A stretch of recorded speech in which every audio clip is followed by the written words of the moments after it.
beginning, when we thought we could be saved, we sought to face the sun's wrath and contain it. 4 towers would be built to pull her fury into this place and dispel it.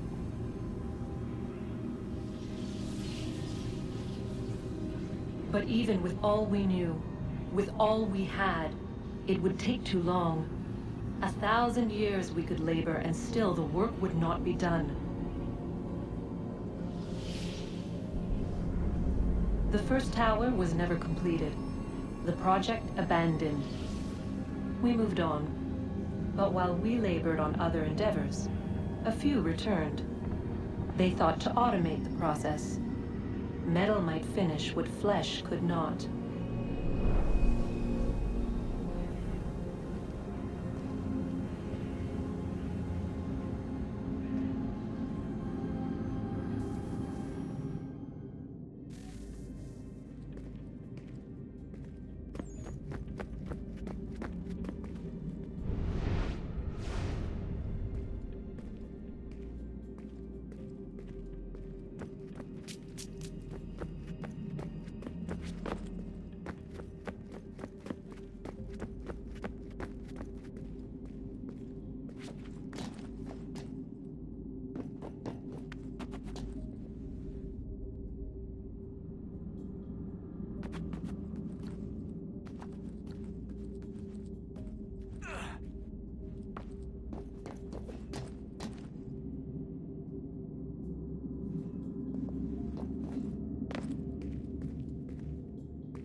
If we could not meet the sun's cruel embrace, perhaps we might rebuke it.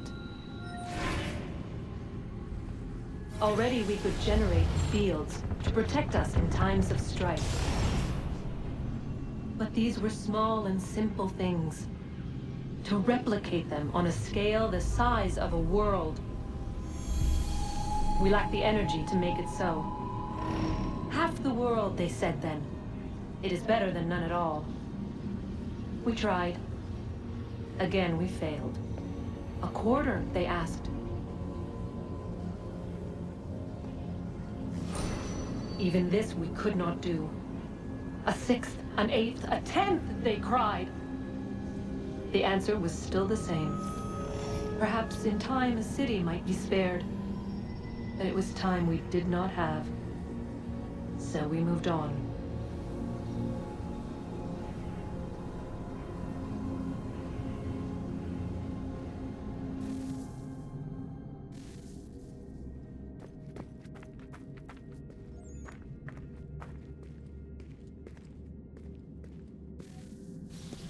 Wonder what's inside. Only one way to find out.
Hello? Hey. Do you think killing Vidic set Abstergo back? I doubt it. Sure, he pioneered the Animus, but they've had the technology for decades now. Plenty of other people can take his place. And Cross? Oh, he was a loose cannon. I doubt anyone's mourning his death. I think these days he was more a symbol than an asset. I'm sorry, I don't mean to dismiss what you did. But it's going to take a lot more than a couple of deaths to stop the Templars.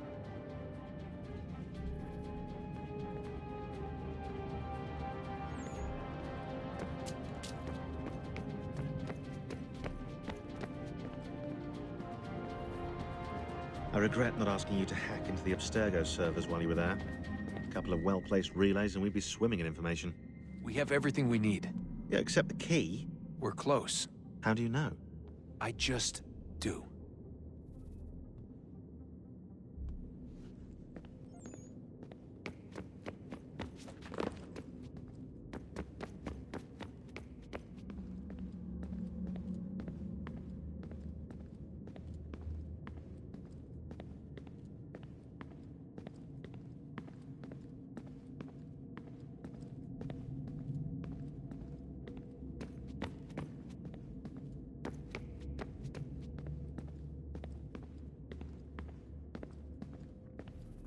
Hey, Desmond, didn't Subject 16's... His name was Clay. Sorry, didn't Clay say Washington was a Templar? No. He indicated that Washington came into contact with an Apple of Eden, but beyond that, it's all speculation. Furthermore, judging from the portrait referenced by Clay, the event occurred much later in Washington's life. Perhaps Connor wasn't even involved. It's very hard to know for sure. We'll just have to wait and see what, if anything, happens. So what was it like being back at Abstergo? I didn't expect to get out of there alive. It's a good thing Cross broke down the way he did. If he wasn't losing his mind, I'd probably be dead. I guess he never really recovered. What do you mean? When he first came to us, he was exhibiting symptoms of the bleeding effect. It was real bad. He'd just go in and out at a moment's notice. No animus required. Got a little violent, too, sometimes. It took a while and a bunch of therapy, but we thought we had it under control.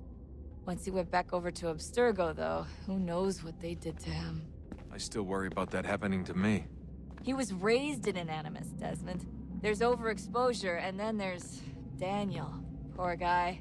That could never happen to you. We won't let it.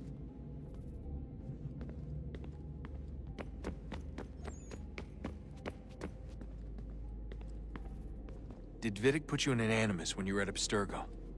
They'd be able to search your memories and track you back here. Oh, they definitely tried, but I made things difficult for them.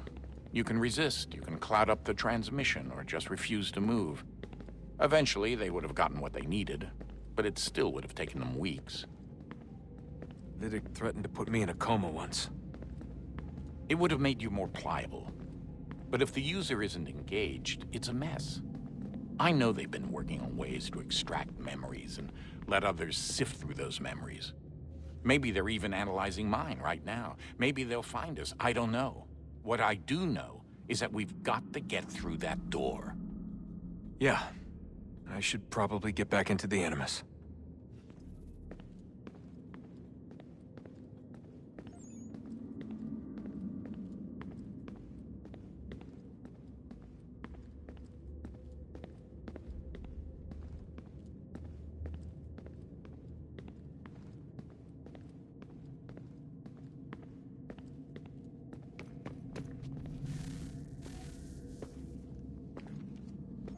Home stretch, Desmond.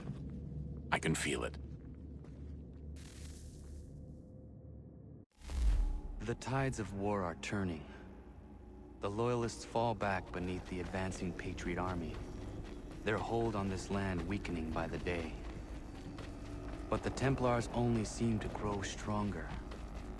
Though fewer in number, the threat they pose appears undiminished. Making matters worse, Washington chose to spare the life of Charles Lee. I am told he has taken refuge inside Fort George, and so my days are spent searching for a way to breach its walls. Of my father, there is no trace, and I am glad of it. If I can be rid of Lee, there may still be a chance for reconciliation. And through it, peace.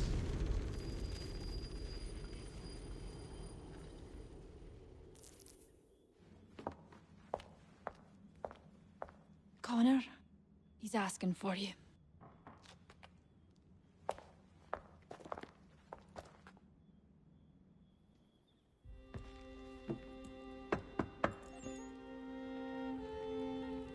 Hello, Connor.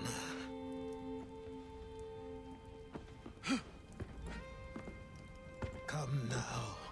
Your sadness won't sustain me any more than that fool woman's soups and potions. Tell me of your latest exploits. Charles Lee has been exposed, and the Patriots finally rid of him. They march now to secure the remaining cities that this country might finally be free. Then you have won. The land and your people are safe. Yet you seem troubled. Washington spared Lee's life. So long as he lives, all are in danger. The same is true for your father. When you first came to me, you understood what had to be done, swore you'd see it through. If not for the Brotherhood, for your people, and all those threatened by the Templars. But with Lee gone, my father might... Listen to me. You have not come this far to throw it all away over misplaced sentiment. Both men must die. Achilles. There is nothing more to discuss.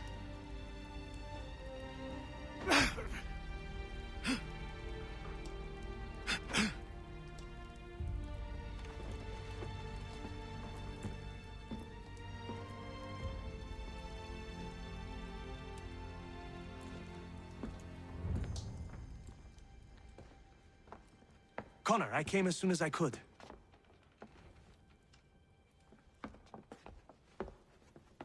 Tell me you bring good news.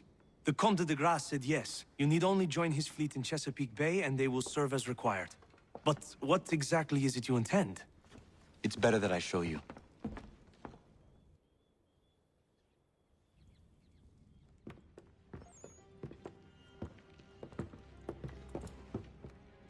Charles Lee may have been dismissed, but it does not mean we are safe. But the commander? The commander underestimates the threat, and no more time can be wasted trying to convince him otherwise. I must do this on my own. Do what exactly? Kill Charles Lee. He hides within Fort George, which is itself surrounded by a militarized district. I cannot hope to infiltrate it directly, so I will go under instead. Incroyable. The tunnels leading to the fort have been filled in. While I secure the Admiral's ships, I need you to clear them for me. And the ships? When signaled, they will bombard the fort. Breaching its walls and creating a distraction, I see. In the chaos, I will slip inside, find Charles Lee, and silence him forever.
Ready the crew, Mr. Faulkner. We sail for Chesapeake Bay.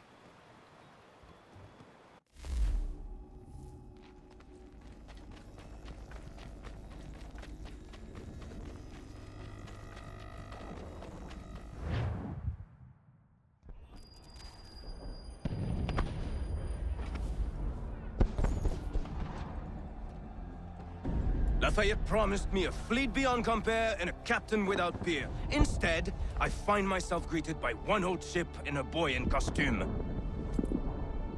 I promise we are all you need, Admiral.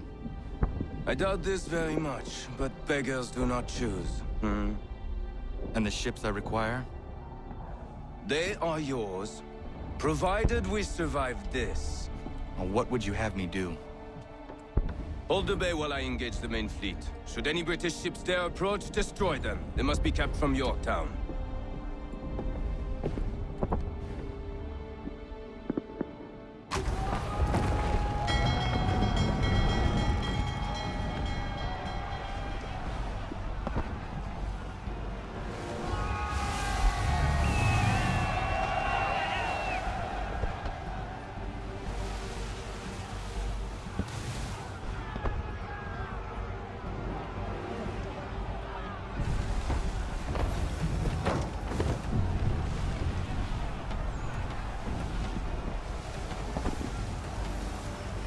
Herod all handsaws!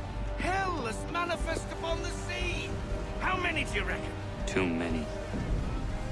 If anyone can hold the line, 'tis us. I only hope the Admiral's quick to return. Enemy approaching! All right, boys! Make ready for war! Looks like they're coming to say hello. Ready yourselves! Aye, aye!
ship! Take care!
sir.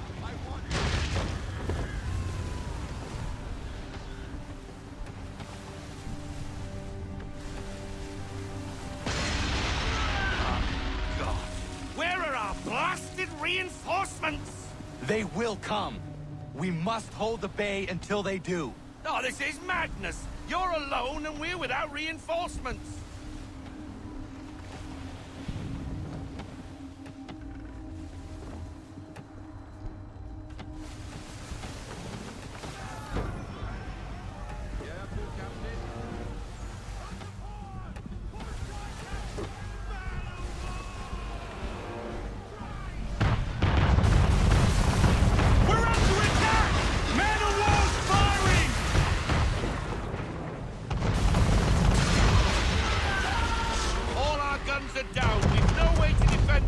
Now. That beast is sure to sink us if we're not careful. He's not really planning to board them, is he? Has he lost his mind? He's going to get us all killed. The ship is yours, Mr. Faulkner.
Bastard.